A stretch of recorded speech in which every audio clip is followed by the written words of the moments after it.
Bugungi dasturimizdagi xabarlar. 16-yanvardan O'zbekiston OTMlarida darslar to'liq an'anaviy tarzda boshlanadimi? Xabarga aniqlik kiritildi.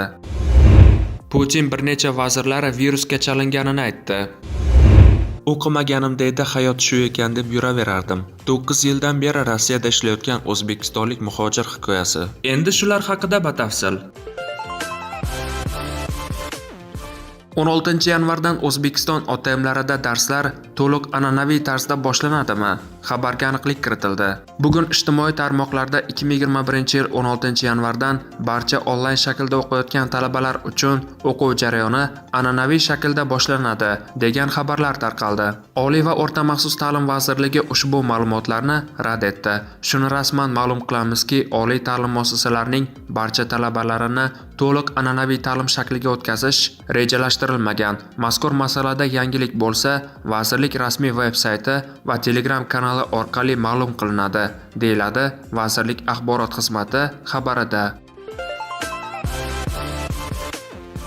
На Урале осудили мошенников, помогавших получать патенты мигрантам. Участники преступной группы разработали схему по предоставлению мигрантам государственных сертификатов без фактического проведения комплексного экзамена по русскому языку, истории России и основам законодательства, говорится в сообщении.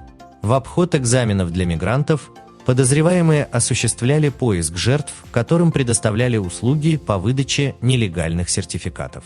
На данный момент выявлено 120 иностранцев, которые получили патент на основе поддельных документов.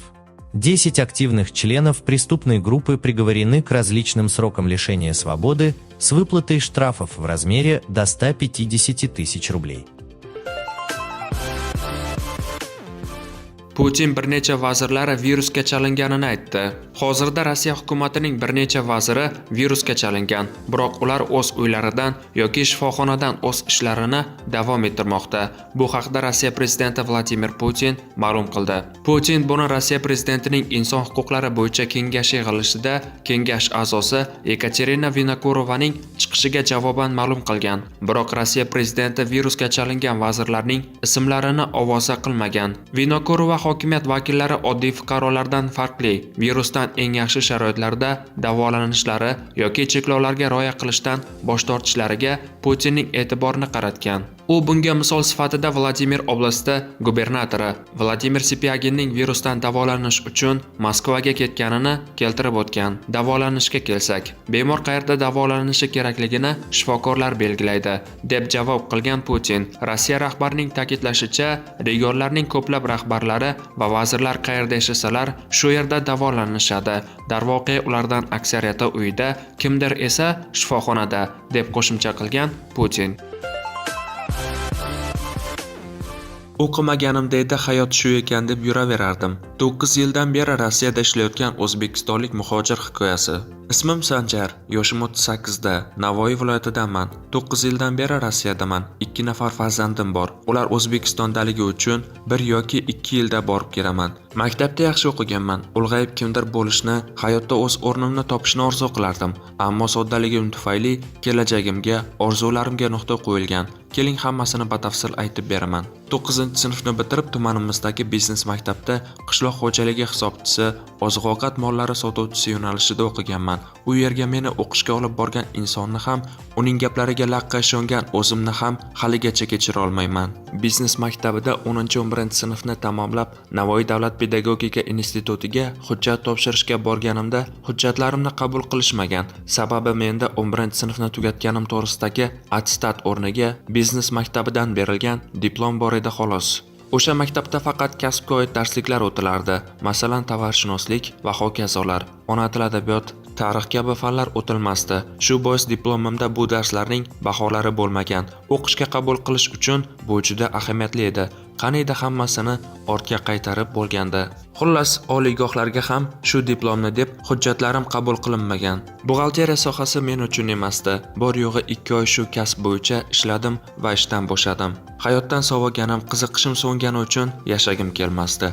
Doim kundalik yuritardim. O'sha kundaliklarimning ko'pini tandirda yoqqanman. Boisi onam topib o'qib qolganlar.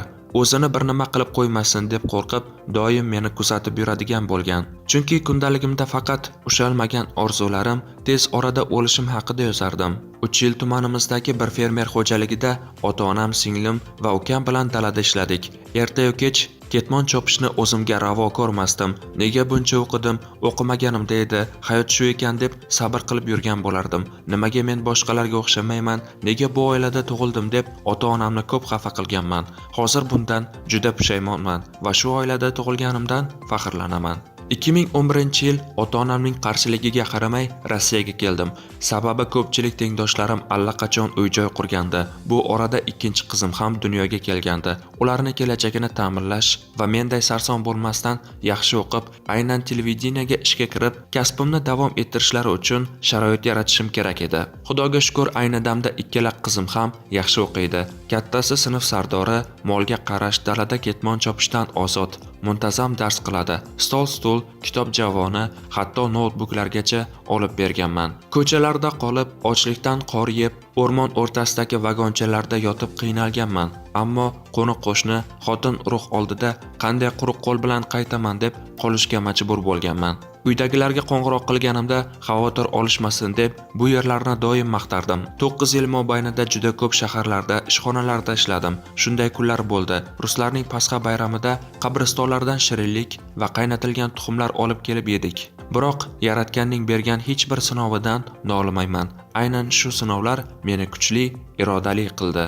2015-yil fevral oyida Tomskning Asino shahridagi aralash zavodida ishlab yurgan 24 yoshli jiyanimni bexosdan ishda miyasiga qon quyildi. Insult bo'lib, 1 oy komada yotdi. Oldiniga ishxonada kimdir urdi yoki biror texnik muammodan bo'ldi deb o'yladik. Adashibmiz. Shifokorlar birinchi yordamni ko'rsatdi. Ikkinchi nurli operatsiya uchun bir hafta davomida 100 ming rubl pul topib borishimiz kerak edi.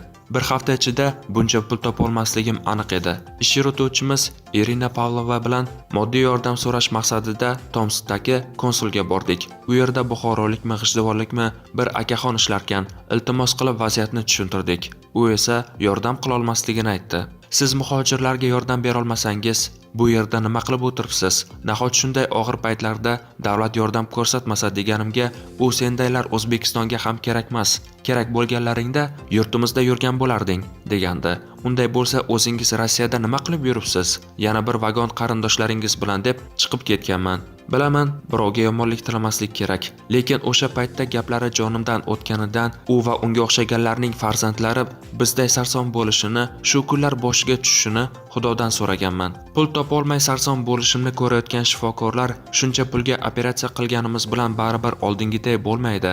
Bir umrga nogironlar aravachasida qolishi yo jinni bo'lib qolishi mumkin. Yaxshisi sun'iy havo beradigan apparatni o'chiraylik deyishgan. Menga jiyanim har qanday sharoitda tirik kerak. O'ligini uyga olib bora olmayman deb baqirib chiqib ketganman. Irina Pavlovaning yordami bilan ishxonamizda har bir o'zbek uchun beriladigan 400 ming rubl miqdoridagi tibbiy polis borligini aniqladik. Moddiy yordam bilan barcha muolajalar samarali o'tdi. Jiyanimni uyga sog'-salomat olib bordim. Ayni paytda oilali bir nafar shirin qizalog'i bor. Hozirda qayta Rossiyaga kelib ishlash uchun pul to'playapti. Shu voqeadan so'ng O'zbekiston konsul idoralariga murojaat qilmaganman. Shuncha qiyinchilik ko'rsam ham Xudoga behisob shukr. 9 yil davomida o'zim orzu qilgan hovli joy qildim. Navoiydan 2 xonali kvartira oldim.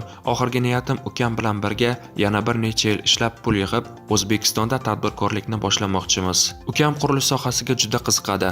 Internetlardan doim har xil qurilish uskunalarini kuzatib boradi. Kredit bilan ish boshlash niyatimiz yo'q. O'z pulimiz bilan boshlaymiz.